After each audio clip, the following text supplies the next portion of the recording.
Assalamu alaikum students. Today's lecture is going to be about law of conservation of momentum. It says law of conservation of momentum can be explained as, let us consider an isolated system. It is a system on which no external agencies exert force on. For example, the molecules of gas enclosed in a glass vessel at constant temperature constitute an isolated system.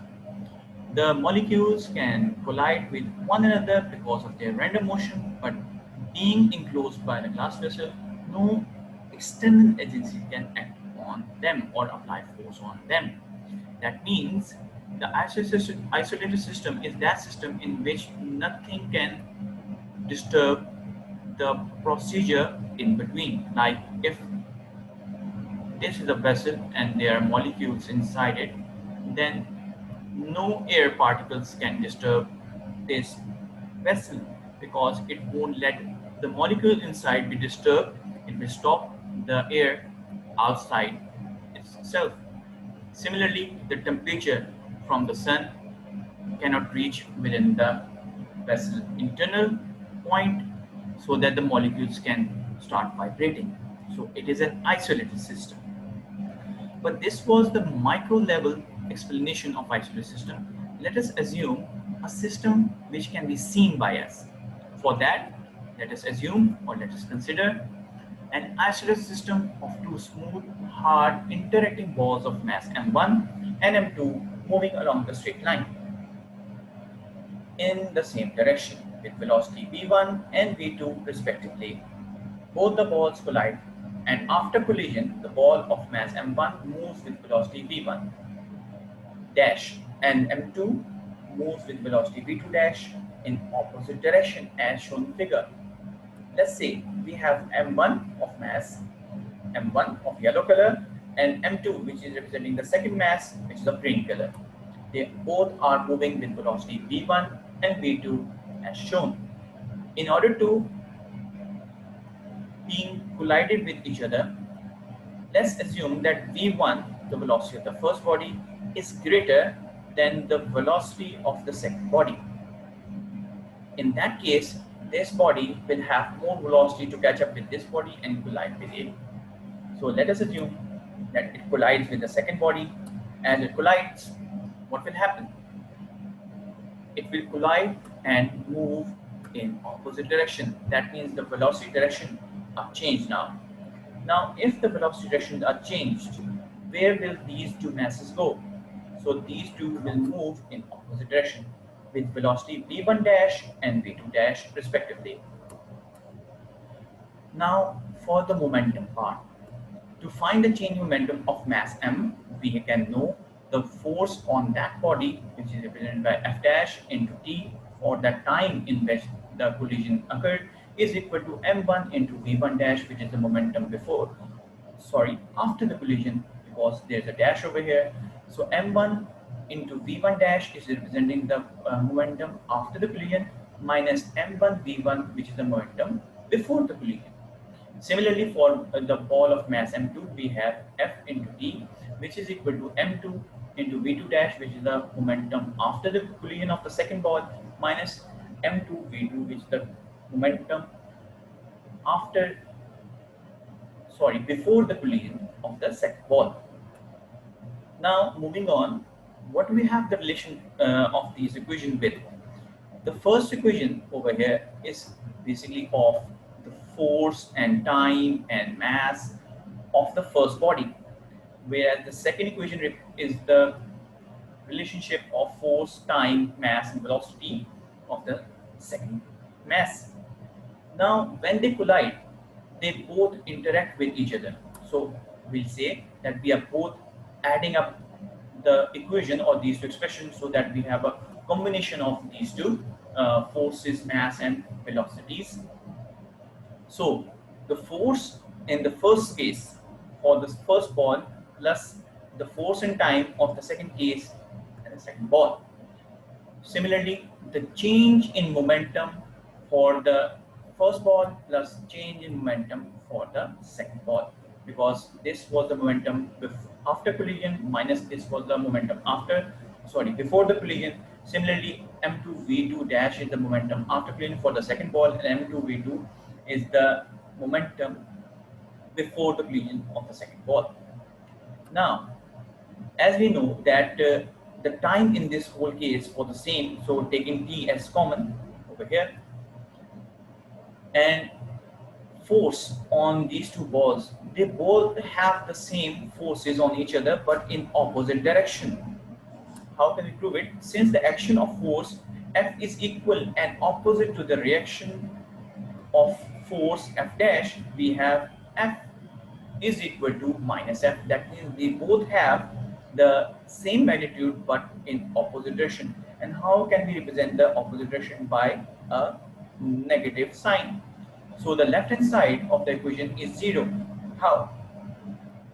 Let us put minus F instead of F dash, because we know that it has opposite direction but uh, same magnitude, so it will be minus F into F. So if we cancel out these two, the answer is going to be 0, and that is why the whole left hand side becomes 0 like this. So it becomes 0 is equal to, if t also multiplied by 0, it will also become 0. So it will be equal to m1 into v1 dash minus m1 v1 plus m2 v2 dash minus m2 v2. Now, if we want to find out the momentum of the two bodies before and after the collision, how can we write it down? In other words, the change in momentum of the first ball plus change in momentum of the second ball, the whole thing can be written mathematically like this. That means the change of momentum of the first ball plus the change of momentum of the second ball is equal to 0. This is what the statement is saying. Or we can write it in other words, or m1 into v1 plus m2 into v2. That means the momentum before collision, that means the momentum of the body before collision, because v1 and v2 both are the velocities before the collision, is equal to m1 v1 dash plus m2 v2 dash. That means momentum after the collision. And in this way, we can see the momentum before the collision is equal to momentum after the collision, because there is an equal to sign. Just by rearranging, if we take this negative sign to the other side over here and take this positive sign on towards the next side, or we can say like this, that if we take this negative sign to the left hand side over here and this negative sign of v2 also to the other side like this, we can prove that m1 v1 is equal to m1 v1 plus m2 v2 is equal to m1 v1 dash plus m2 v2, which is the equation for conservation of momentum. So this is the conservation of momentum, and on the left hand side it is before collision and on the right hand side it is after collision, which means the total initial momentum of the system before is equal to the total final momentum of the system after the collision. Consequently, the total change momentum of the isolation of two ball system is 0. For such a group of objects, if one object within the group experiences a force, there must be exist an equal but opposite reaction force on some other object in the same group. As a result, the change in momentum of the group as a whole always is 0. It's always 0. This can be expressed in the form of law of conservation of momentum, which states that the total linear momentum of an isolated system remains constant. That means overall momentum will remain the same. Applying the conservation momentum, we notice that the momentum of a body is a vector quantity. That means it has certain direction. Now let us assume and follow an example of conservation of momentum. For that, let us consider and system of a gun and a bullet. Before firing the gun, both the gun and the bullet are at rest. Now you have to remember that in the initial part, the gun and the bullet are at rest. So their initial velocity, both of them, Vi, will be equal to 0 meters per second. That is. So the total momentum, we have to find it out. So the total momentum of a system is 0 as the gun is fired. The bullet shoots out of the gun and acquires a momentum. To conserve the momentum of the system, the gun recoils. Now we have to prove that why the gun basically recoils. This is the main part. Why do the gun recoil? Recoiling means it moves a little bit back. According to the law of conservation of momentum, the total momentum of the gun and the bullet will also be 0. After the gun is fired, let m be the mass of the bullet, v be the velocity of the gun firing of the gun, and m be the mass of the gun and v be the velocity of that gun, with which it's recoiled, basically with it, it's basically turning back. So let us see with an animation. Here's the gun and here's the bullet. They both are in rest position, both have the velocity equal to 0. So the mass of the gun is represented by capital M, and the velocity, because it is at rest, is equal to 0 before firing. Mass of the bullet is m, small m, and the velocity is 0. It is represented by small b. And because it is before collision, we are writing in blue. So if we put the bullet into the gun, still now they both are in rest position. So the velocity in this case also is in 0 meter per second. Now when it fires, the bullet will move forward and the gun basically recoils. See the turning of the gun. Let me repeat it again. As it fires, the bullet moves forward, the gun basically recoils. Now, how was it possible? Now, the mass of the gun remained the same. Oh, sorry, the mass of the bullet remained the same. The mass of the gun remained the same.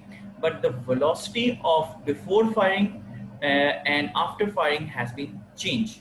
Now, in this case, it is not before firing. It is basically after firing. The velocity has changed after firing. And similarly, in this case also, it is not before, because it is written in red, we are saying that it is after. The velocity which is after the firing of the gun. So that velocity of the bullet is basically v, which is represented by small b over here, which is the velocity of that bullet, and the velocity of the recoil is represented by capital B. Now, in this case, thus the momentum of the gun and the bullet after the gun is fired will be the total momentum of the gun and the bullet after gun fired, which is equal to m into v dash plus m, that means the mass of the bullet, into v dash, small v, which is the velocity of that bullet. Now, according to the law of conservation of momentum, the total momentum of the gun after the gun is fired, because it is written red, to the total momentum of the gun and the bullet after or before the gun is fired. That means before and after, the total momentum should remain the same. But before, the velocity was 0.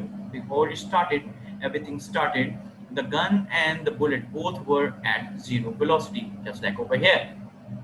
Now, if the initial velocity was equal to 0, that means the final is the only thing which we have. So capital mass of the gun into velocity of the gun after firing plus mass of the bullet into the velocity of that bullet will be equal to 0. That means the initial velocities of both the gun and the bullet will be taken as 0.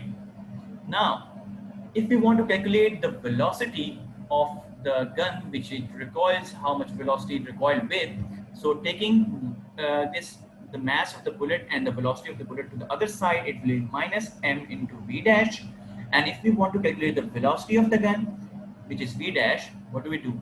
We take the v dash on one side of the equation and write everything elsewhere. So it will be v dash is equal to minus m divided by small capital M into v dash, small v dash. That means the velocity of the gun or recoil of the gun will be equal to negative sign is showing that it is moving in opposite direction, backwards. M, which is the mass of the bullet divided by mass of the gun into the velocity of the gun.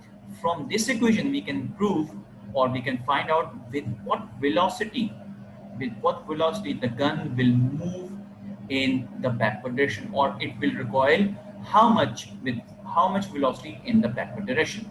According to the given equation, for this one, according to the given equation, the equation gives the velocity v, that means capital V of the velocity of the gun, which is represented by v dash.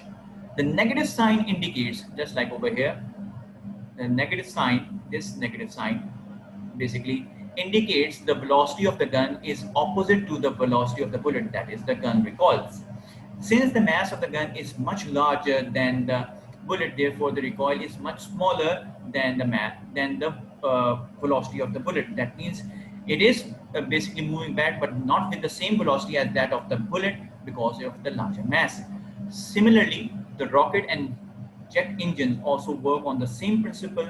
In these machines, hot gases produces a burning of fuel rushes out with a large momentum. The machine gain an equal and opposite momentum.